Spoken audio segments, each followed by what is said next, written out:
All right, how's everybody doing? My name is Matt Bassett, nursing education grad student at West Texas A&M University, and this is my semester presentation on diabetes on a budget. So, through the objectives of this course, I want y'all to be able to do three things. Be able to explain the information about diabetes and management in a way patients can understand the difficulties patients face whenever they're controlling their diabetes, and also we'll discover the cheapest ways someone can begin to manage their blood sugar. So, a little bit about myself. I graduated from West Texas A&M in 2020 with my BSN. I've been a nurse for over 5 years now. Got a bunch of various backgrounds here, including intermediate care, obviously COVID intermediate care during 2020. Did a little bit of outpatient surgery, and currently I work in the ER. And my work in the ER has really kind of just shown me exactly the information that I needed to put in this project. So, why did I choose education? Initially, whenever I was starting nursing, like 2 years into nursing, they wanted me to start precepting Texas Tech students. I thought I would be terrible at it. I didn't really feel like I had that much information to teach them. But quite literally, the first nursing student I ever precepted, she got her first IV. She was able to do central line dressing changes. I educated her on all of it, and I was like, man, this is awesome. I'm gonna start educating. So, and it was impactful enough experience. I was nurse practitioner course at the time, and I just totally changed my focus to education just because it was awesome. So, through all of that real life training, through all that real life clinical training, I wanted to have real world solutions to real world problems. And that kind of became my primary focus whenever I'm talking to patients, whenever I'm talking to nursing students, just all of that stuff in general. And to promote real world solutions to real world problems, I wanted to create a culture of not create a culture of toxicity, promote a culture of support versus a culture of toxicity. Because working in the ER, ICUs, NICU, things like that, we see a lot of toxicity amongst fellow coworkers, amongst patients, family members, you name it, probably a little bit toxic. And in the ER and healthcare in general, we honestly see the worst of the worst. NICU sees a lot of troubled stuff with kids. ICU, we see a lot of troubled stuff with adults, and then ER, we just kind of see a little bit of everything, a little bit of messed up stuff. And in this environment, it is easy to be toxic and negative towards patients, coworkers, etc. When we consider this from a patient perspective, however, if we're toxic to each other or we're toxic to them, we're disrespectful to them, probably not going to want to learn anything from us. So that's why it goes back into the culture of support versus culture of toxicity. We don't want patients to feel discouraged. And because, sometimes, especially in this case, they might come from a background where they're not really motivated to be healthy. Their family members might have unhealthy lifestyles, unhealthy eating, cigarette smoking, you name it, probably. And so we need to holy cow, we need to approach them with grace, and we need to approach them with understanding that, they don't know as much as we do. We need to promote that culture of support with them. Now, just like any good educational presentation, there are theories behind this. One of these such theories is the Donald Nutbeam Health Literacy Model. So basically, that just poses that there's multiple levels to health literacy and understanding. A lot of times, whenever we come to the ER, whenever we come into hospitals, things like that, patients sometimes are on health literacy level 0. So my goal with this whole project was to bring them from that level 0 just to level maybe 0.5 or maybe level 1. Because, they didn't go to nursing school like we did. They didn't go to med school like doctors did. And sometimes they didn't even graduate high school. So to try to teach someone with like medical jargon that's all the way up here, they're not going to understand it. We got to bring it down to their level. On that same front, the humanistic nursing theory is the primary theory that I chose, specifically phenomenological theory inside of the humanistic nursing theory. So this just poses that we see things from others' perspective, have that empathy, practice the art of nursing, get to know the other person's views. Like I was saying, different backgrounds, without prejudice and judgment. Essentially, we just need to approach them, don't judge them, teach them. Synthesize our own worldview based on experience and knowledge gained. So we have our own worldviews, we have all of that stuff. Patients have their own worldviews. We got to find a common ground to come together and be able to work together to be able to manage the patient's healthcare. Now, and the last thing I'll go over here, just something really quickly, was social determinants of health. Looking at all of those things throughout this whole project, economic instability is a huge one. If you don't have enough money, probably can't afford the best food, can't afford a gym membership, things like that. Just something to keep in mind there. So I've kind of touched on it briefly, going over the explanation, things like that. The average American, reading comprehension is basically on a fifth grade level. I've definitely met some patients that some of them are really smart, some of them probably below that fifth grade level. So how are we going to teach those people medical jargon that's way up here when their understanding is way down here at the bottom? So that's something simple here. Whenever we're looking at this flyer, you kind of look, I tried my best. There's a couple of different weird scientific things on there, but in general, I wanted to explain to patients like, hey, what is all this stuff? They told me I had diabetic ketoacidosis, really high blood sugar. Told me I had heart problems, congestive heart failure. Kidney failure leads to dialysis. A lot of people are familiar with those terms. And then just long-term stomach issues. These are all potential complications of just not managing your blood sugar. I wanted to present it as simply as possible so patients can understand it. In all of these things, obviously I didn't, approach any of these terms talking about how, I'm going to, see that I'm going to essentially see that, oh man, this person's not very smart, so I'm going to treat them like I think less of them. We're not trying to belittle anybody. We need to understand that poor management of diabetes will lead to serious health consequences if not dealt with, and ultimately all of these things can lead to death in some cases. This stuff is important. People need to know about it in a way that they can understand. Now, once again, I've already touched on this a little bit, but going over difficulties that patients face. I remember specifically one patient whenever I was shadowing. She knew several people in her family all had diabetes. None of them had lived past the age of 55. She was the oldest one in her family, and she was in the hospital for complications related to diabetes. And that's kind of sad to hear. I don't know how I would feel if I had the disease that had caused the death of other family members in my family. That's really sad. And kind of going off of that, we have to understand that people are coming from that background. They're not encouraged to live healthy lifestyles. They were oftentimes taught bad lifestyles. I've had to educate some people on why smoking is bad for you because they just don't understand. Even one patient one time told me that smoking brings his blood pressure down. I had to educate him on why it's bad, why it's ultimately not good in the long term. As you can see on my flyer here, I didn't really include anything about that just because, that's something that we should approach. A lot of people who smoke say that they know they need to quit. We got to approach them with grace. And, I'm sure we've all heard the term generational trauma, things like that. Bad habits get passed on generationally too. Unhealthy junk food. If that's all you grew up with, you're probably not going to be wanting to go eat any salads anytime soon. You're probably not going to want to be go exercise. Probably not going to want to do these things. That's where a lot of these patients are coming from. We're essentially asking them, in educating them through flyers like these, through other programs, to, hey, all those things that help you fit in with your family, help you fit in with your friends, stop doing all those and be different, be alone. And that's tough. We can all acknowledge that that's tough. So just something, once again, to keep in mind. Next time we look at someone unhealthy, we need to realize that we are telling them to break curses that they've had since they were little kids, since their family has been little kids. Now, last thing I'll go over on this is talking about cheap management.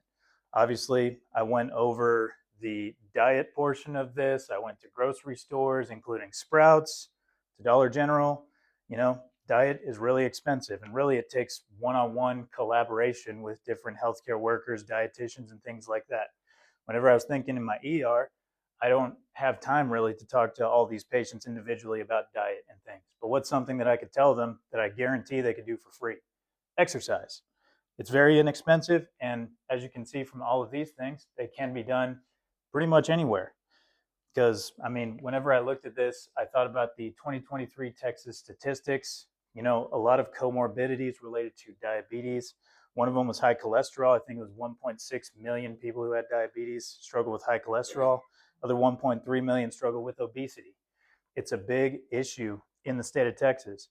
And I don't know what the statistics are now. I'm sure they're probably a little bit worse.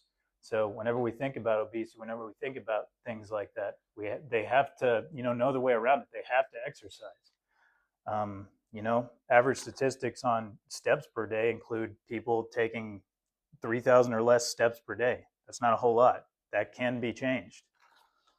So whenever we're looking at all of this stuff, We look at how simple it is. Walking 5 to 10 minutes a day after meals improves blood sugar control. If you can't walk, do up to 25 calf raises. That also has similar effects to walking if you're unable to move around. And if you can't move your legs for some reason, you can do arm circles. You can try using water bottles as weights. Just lift your arms above your head. Basically, just get moving, like it says up here, because any exercise after eating will decrease your blood sugar. And that's the goal of here. Now, another thing I wanted to eliminate whenever I'm talking about, obese patients and things like that, watching educational videos, like specifically one personal trainer, he dressed up exactly like an obese person and just did activities of daily life. And even him being really strong, he could not physically wear the weight because it added about 400 pounds to his frame. He physically couldn't stand up. He physically couldn't do a lot of things. And not to mention, whenever he went anywhere, people judged him. People looked at him weird. And a lot of obese people, they say that's one of the reasons they don't go to the gym. They're sick of people looking at them weird, like laughing at them, doing things like that. So all these exercises can be done at home. You can walk to your mailbox and back. You can do the dishes.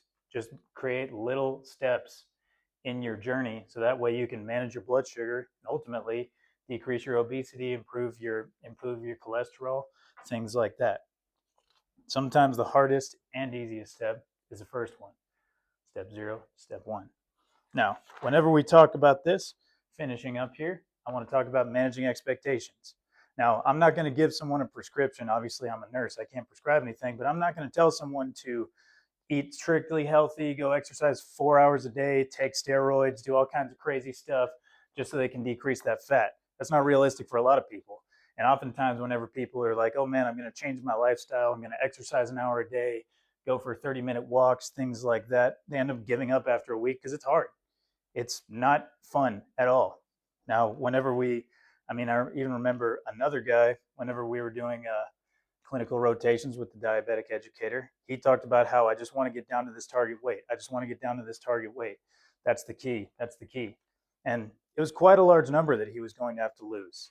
And I mean, realistically, that's probably feasible over the long run, but you need little goals to be able to keep you going. That is why you look at all these things. They are simple, as I've mentioned before, and they can help patients manage expectations as they, are given this information as they follow up with a primary care doctor. Now, whenever you look at all of this whole flyer, this isn't going to change anyone's life if they just do the same thing over and over again. But this is going to give them the tools they need so that way they can say, okay, I'm going in the right direction. I can follow up with a PCP. I can get established with somebody so that way I can, improve my health. I can save the money on a gym membership so I can spend it more on food. I can save the money so I can afford to go to a PCP or I can afford to do certain other things to improve my health. And really, that's the approach that I want to take as well. If you decrease the money spent on physical activity, you can increase the money you can spend on other things, making rent this month, diet, things like that. So, in conclusion, diabetic management on a budget is possible, but we need to manage expectations, explain things in a way that patients can understand, and acknowledge the difficulties patients face as we educate them. I'm going to open it up for questions now. If anyone has any questions. As far as the get moving, any of these things, is there a certain time frame that they have to be done after a meal, or could you just take an afternoon walk and get the same benefit even if it's been a couple of hours after eating? Yes. So that is a possibility. I mean, some movement's better than no movement. According to the references I have here on my sheet, they tested one particular patient group that waited 30 minutes after they walked and did a 30-minute walk, and then they tested people that did a 10-minute walk immediately after they ate. Overall, the people who had the better results when compared to the control group were the patients who actually just took the 10-minute walk right after they ate. So the closer you can do it to eating, is better. Okay. Yeah, good question. So you touched on your experience in the diabetic patients that come in. In our region, do you see more patients come in who just need help with management because they can't afford a PCP, or is it more emergent DKA type situations? I mean, a lot of the DKA that I've seen are either just, whether it be intentional or unintentional, if you kind of catch my drift on that, just poor management of diabetes. Because a vast majority of it is honestly the highest blood sugars I've seen in the ER are morbidly obese patients. And a lot of times it doesn't even really affect them. Like blood sugars in the high 500s sometimes doesn't even really affect them. But over the long term, it will affect them, shut their kidneys down because that's just kind of inevitable. So that's kind of more so why I want to target obesity, just because we see a lot of obese patients in the ER. Right. So throughout this project, what part of the project stood out to you most going through this project? Really just, I kind of touched on it briefly, but just shadowing the diabetic educator, because she took me around just to kind of help with patients, see how she educated them. I mean, a lot of them were very willing to change, and she approached it with grace and not lack of judgment and things like that. So that was really the most impactful. And even hearing, like, I always wondered in the ER, like some people who were in their 50s or late 40s are like, oh my gosh, I feel so old, I feel so old, I feel so old. And honestly, the patient I had discussed previously, talking about how she didn't know anyone in her family who had lived to age 55 who had these complications that she's dealing with. That was the most impactful, because now I'm like, oh, 50 does seem old, because they don't know anyone who's lived past that, because they all have history of chronic health issues. So you said you did a bunch of research, like at different grocery stores and stuff. Which one did you find was at least had the cheapest option? Well, definitely not Sprouts. That was like $200. So just for like a week of food. Although they didn't have very much like healthy options, I would say Dollar General was probably the most feasible, because I mean, you can get your like frozen chicken breast, you can get like your asparagus, which is a good food to eat if you're on diabetes, and things like that. So that would be the cheapest, but once again, it was like 50 to 75 bucks a week just for one person. So it's still pretty tough. And I mean, I went there, I went to gas stations, I went to Dollar Tree. Dollar Tree basically has zero vegetables of any kind. So, Dollar General is probably your best bet. Yeah. Good questions. Any other ones? Do you, like, when you discharge a patient after seeing them in the EC, like you control their DKA or whatever, do they like go home with resources? Like if you're struggling or you need someone to help you shop groceries or give you advice, like, do we send them home with any of that, or how do they get information once they leave? Well, in the EC, I would say not really. That's but kind of part of the reason I wanted this flyer. I'd also, I haven't been able to talk with her in depth about it, but our social worker down in the EC has been in contact with our diabetic educator with some patients, because there's some patients that come to the ER, they have no idea that they even should be taking their insulin, checking their blood sugar, basic things like that. Then they wonder why they feel bad all the time. So there really isn't a whole lot of resources. If a patient was in DK, they'd probably get admitted, go to the ICU, and then probably if they needed it, then the diabetic educator would be consulted. And there are flyers with resources like free cooking classes for diabetics. Like, not so, I didn't see so much like exercise based things, but there are things like that outpatient, that if a patient's willing to, spend 30 minutes to an hour per week and just learn some more healthy lifestyles, that there are those options. Just, I feel like a lot of them don't know that, because they come to the ER for high sugar, and then if they leave, we don't really have any resources to give to them. Yeah. Any other questions? Thank Awesome. you. Thank you.